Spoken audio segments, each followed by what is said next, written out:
documento da liberdade, da dignidade, da democracia.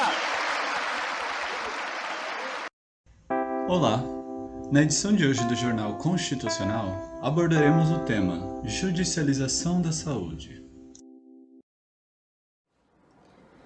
Apesar da existência de um sistema complexo de saúde pública no Brasil, com a definição de protocolos clínicos e terapêuticos que devem ser disponibilizados por cada um dos entes federativos de acordo com o custo e a complexidade, nem sempre os tratamentos necessários estão efetivamente disponíveis à população, seja pelo fato de não integrarem as políticas públicas de saúde, ou seja por uma série de fatores que impedem a entrega do medicamento ou a realização do procedimento buscado, como a falta de insumos e de mão de obra, por exemplo.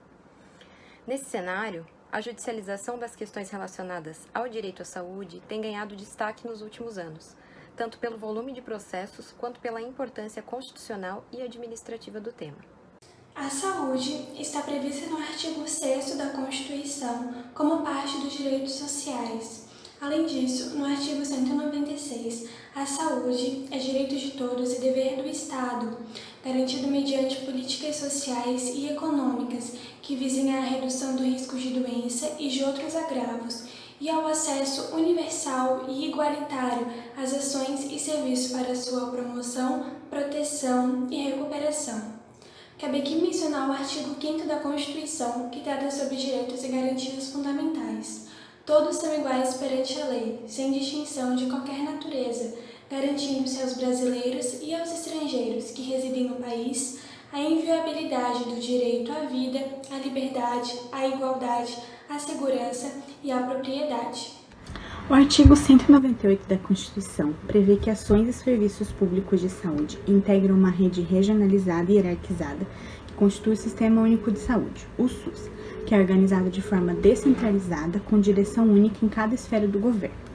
Ainda de acordo com o texto constitucional, os entes federativos detêm competência comum para cuidar da saúde e assistência pública.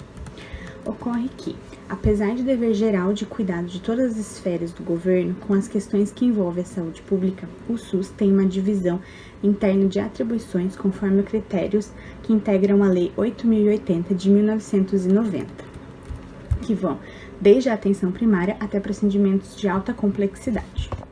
E agora vamos ouvir o comentário do Dr. Rodrigo Araújo, que atuou no Ministério Público da 6ª Comarca de São José entre os anos de 2010 e 2021. O Ministério Público, no que tange à salvaguarda do direito à saúde dos cidadãos, possui, junto com a Defensoria Pública, legitimidade para acionar os entes públicos, União, Estados, municípios.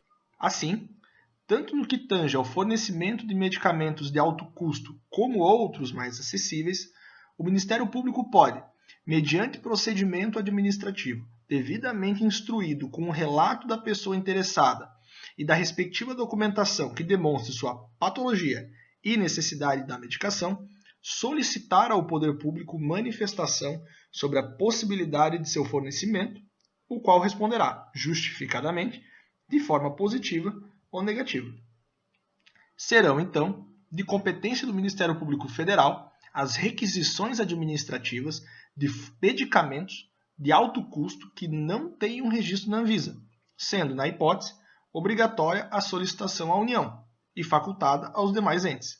Por sua vez, serão, tanto do Ministério Público Federal como do Estadual, as requisições de medicamentos de alto custo com registro na Anvisa, sendo possível acionar administrativamente qualquer um dos entes federativos. É de bom tom ingressar com ação judicial apenas contra os entes federativos acionados administrativamente e que responderam de forma negativa. Dessa forma, é possível aos cidadãos buscarem junto ao Ministério Público competente auxílio para a obtenção da medicação pretendida, sendo que este poderá, como já mencionado, desde que preenchidos os requisitos para sua obtenção, acionar os entes federativos administrativamente ou através do Poder Judiciário. Na hipótese de pleito judicial de medicamentos não previstos em listas oficiais e ou protocolos clínicos e diretrizes terapêuticas, independentemente de seu alto custo, a tutela judicial será excepcional e exigirá previamente o cumprimento dos seguintes requisitos para determinar o fornecimento ou ressarcimento pela União. comprovação de hipossuficiência financeira do requerente para o custeio, exigência do laudo médico comprovando a necessidade do medicamento, certificação pela Comissão Nacional de Incorporação de Tecnologias no Sistema Único de Saúde, a CONITEC, tanto da inexistência de indeferimento da incorporação do medicamento pleiteado, quanto da inexistência do substituto terapêutico incorporado pelo SUS, e também atestado emitido pelo CONITEC. Atendidas essas exigências, não será necessária análise do binômio custo-efetividade, por não se tratar de incorporação genérica do medicamento, e também do voto do ministro Roberto Barroso. Vale ressaltar que se trata do tema 6 da repercussão geral e o processo ainda não foi definitivamente julgado. Se tratando da competência administrativa exclusiva, temos o artigo 23, em que é competência comum da União, dos Estados, do Distrito Federal e dos municípios cuidar da saúde e assistência pública e da proteção e garantia das pessoas portadoras de deficiência. E ainda se tratando da competência de atuação do SUS, temos o artigo 6, que inclui a execução de ações da vigilância sanitária e de vigilância epidemiológica. No que diz respeito às normas específicas em relação à pandemia de Covid-19, nós temos a Lei de número 13.979 de 2020 e alterações seguintes: medidas provisórias e decretos regulamentadores.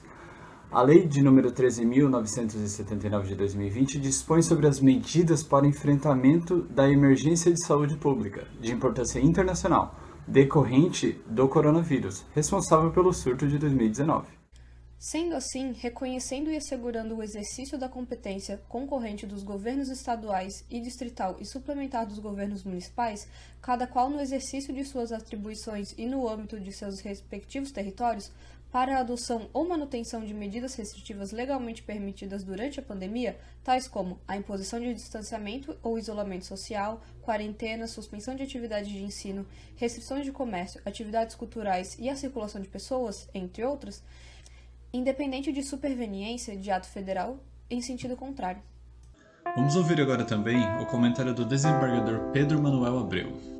Na ordem do dia, como princípios constitucionais, como o princípio da dignidade da pessoa humana, o direito à saúde, um direito fundamental, o direito à vida, é no momento como esse que tanto o sistema de saúde quanto o poder judiciário, a classe política e a sociedade brasileira como tal se veem emparedados, por essa crise aparentemente sem fim. Nunca tão agudamente se discutiu o direito à vida. E o poder judiciário, ele se vê num dilema, passando às vezes, equivocadamente, a ideia de que nós estejamos vivendo no plano político a ilusão de um governo de juízes. Há uma evidência de fracasso de todas as políticas públicas, tanto em nível nacional, estadual e municipal, demonstrando que nem aqui e nem em qualquer lugar do mundo, país nenhum está preparado para se defrontar com uma crise de tal proporção. O judiciário envolto, principalmente com decisões, numa esfera impressionante de proteção à vida. O Estado tem uma fila de 400 e tantas pessoas de todas as idades esperando uma oportunidade de sobrevivência. E quando a medicina se vê envolta no dilema de selecionar quem vai viver, tanto a medicina quanto a magistratura se vê nesse dilema. Assim, para a reflexão de todos, algumas indagações que ao mesmo tempo traduzem confiança, esperança de uma nova civilização fundada na solidariedade humana, na fraternidade verdadeira, onde saiamos mais espiritualizados.